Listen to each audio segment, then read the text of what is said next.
Hello future doctors. तो कैसे आप सभी? उम्मीद करता हूँ मस्त होंगे, ज़बरदस्त होंगे। तो मैं आज की इस वीडियो में आपको बताने वाला हूँ कि क्या मल्टीपल डोमिसाइल जो है ये क्या होता है। उन बच्चों को नहीं पता होगा, मैं उसके बारे में एक्सप्लेन करूँगा। और यहाँ पे कि किस तरीके से एक बच्चा जो है 2 स्टेट में काउंसलिंग करा के बेनिफिट लेता है, उसके बारे में बताने वाला हूँ। सबसे पहले जो है मल्टीपल डोमिसाइल का मतलब क्या होता है कि जैसे एक स्टूडेंट है, कोई भी मान लो सपोज़ करो, और ये स्टूडेंट जो है 2 स्टेट में, है ना? इनका परमानेंट रेसिडेंस है ना? या फिर परमानेंट रेसिडेंस हम लोग नहीं कर सकते क्योंकि डोमिसाइल का क्राइटेरिया अलग-अलग होता है। मतलब एक ऐसा बच्चा है जो कि दोनों स्टेट के लिए डोमिसाइल सर्टिफिकेट बनाने के लिए एलिजिबल है। क्योंकि हर एक स्टेट का डोमिसाइल अचीव करने के लिए, उसको प्राप्त करने के लिए अलग-अलग क्राइटेरिया होता है। अगर आप बिहार के परमानेंट रेसिडेंट हैं, लेकिन आपके फादर और मदर जो है यूपी में गवर्नमेंट जॉब करते हैं, तो आपको 2 डोमिसाइल की प्राप्ति होगी। आप बिहार के तो डोमिसाइल हैं ही हैं, साथ में अगर आपके माँ-बाप अगर यूपी में गवर्नमेंट जॉब कर रहे हैं, तो वहाँ से भी आपको डोमिसाइल मिल सकती है, क्योंकि यूपी का ये क्राइटेरिया है। और सेम चीज़ बिहार में भी होता है। तो हर तरीके से क्राइटेरिया है। किसी-किसी स्टेट में अगर आपके पूर्वज या आपके माँ-बाप 7 साल तक रहे हैं, है ना? तो वहाँ के आप डोमिसाइल प्राप्त कर सकते हैं। कहीं-कहीं आपने सिर्फ़ 11वीं-12वीं करी है, तो वहाँ पे जैसे यूपी में आप सिर्फ़ 11-12वीं कर लो, अगर आप वहाँ के परमानेंट निवासी नहीं हैं, तो वहाँ पे आपको क्या मिल जाता है? डोमिसाइल मिल जाता है। तो हर एक स्टेट का डोमिसाइल रूल अलग-अलग होता है। अगर आपको जानना है कि किस स्टेट का क्या डोमिसाइल रूल है, तो आप गूगल पे सिंपली सर्च करके जान सकते हैं कि डोमिसाइल अलग-अलग स्टेट का क्या होता है। यहाँ पे मैं बताने वाला हूँ कि अगर सपोज़ करो कि मैं जो है बिहार में रहता हूँ, तो बिहार का डोमिसाइल हुआ ही हुआ।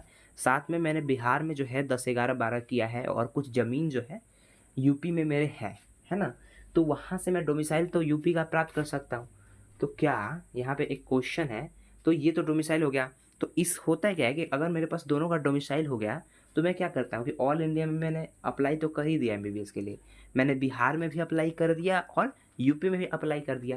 क्योंकि अगर बिहार से कॉलेज मिलता है, अगर वो डॉक्यूमेंट वेरिफिकेशन करने जाऊँगा, तो वो सब दिखा दूँगा, अपना डोमिसाइल दिखा दूँगा, क्योंकि डोमिसाइल इम्पोर्टेंट है। एंड यूपी का भी है, तो यूपी में भी दिखा दूँगा। तो यही बात है कि क्या हम ऐसा कर सकते हैं?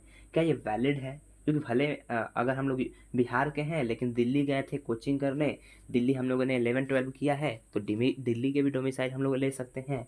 तो क्या हम लोग एलिजिबल हैं कि हम लोग दोनों स्टेट का काउंसलिंग कराएँ और दोनों स्टेट में जहाँ बेनिफिट मिले वहाँ रह जाएँ? तो ये बहुत सारी क्वेरीज़ थी, जो मैं आपको समझाता हूँ। सबसे पहला जो चीज़ें हैं कि ये जो चीज़ है ना कि मल्टीपल डोमिसाइल, ये जो है बहुत पहले जो है कभी हो जाया करता था कि हाँ भाई, क्योंकि उतना नियम उतने कड़े नहीं थे, इतनी ज़्यादा सिक्योरिटी नहीं थी जितना अभी है ना? तो बहुत पहले जो है 15-16 में, 14 में होता है क्या था कि लोग जो है मल्टीपल डोमिसाइल का रूल का फ़ायदा उठाते थे और दोनों स्टेट में काउंसलिंग करा लेते थे, और जहाँ उनको अलॉट होता था वहाँ लेके और दूसरा जगह उनको छोड़ देते थे। ठीक है? तो ऐसा सिलसिला जो है होता था। लेकिन हुआ क्या है कि इस 2021-22 से जो है नियम जो है वो काफ़ी ज़्यादा सख्त हो चुके हैं। अगर आप भले ही मल्टीपल डोमिसाइल है आपके पास, जो है यूपी का भी है एंड बिहार का भी है, या यूपी, बिहार या फिर किसी अनदर स्टेट का डोमिसाइल है, झारखंड का है, बिहार के रहते हैं तो, या फिर दिल्ली का भी है, तो तो आप जो है सोच समझिए कि आपको सीट कहाँ मिल सकता है ना? आपको एमबीबीएस सीट कहाँ मिल सकता है? अगर आप जो है दोनों स्टेट में अप्लाई कर सकते हैं कि नहीं, इसका सीधा सा आंसर है, ऐसा जो है बहुत ख़राब रहेगा। मतलब ये लीगली अलाउ नहीं है। आप दोनों स्टेट में अलाउ ना करें, क्योंकि अगर आप पकड़े जाएँगे, तो आप पे कार्रवाई भी हो सकती है ना? तो आप 2 स्टेट, क्योंकि अगर आप दोनों स्टेट में एक साथ बिलॉन्ग तो कर नहीं सकते। अगर आप डॉक्यूमेंट वेरिफ़िकेशन करने जाते हैं, तो आपको 2 आधार कार्ड लगेंगे, क्योंकि एक अगर बिहार का हुआ, तो बिहार का आधार कार्ड भी दिखाना पड़ेगा, एंड आपको दिखाना पड़ेगा यूपी के हैं, तो यूपी का भी। तो वहाँ से 2 कैसे बनवाएँगे? तो वही बात है कि आपको अगर ऐसा सिचुएशन है, तो आपको जिस स्टेट में आपको लगता है कि अगर आपके पास डोमिसाइल है मल्टीपल, तो आपको उस स्टेट में जो है, आपको एक ही स्टेट में अप्लाई करना पड़ेगा।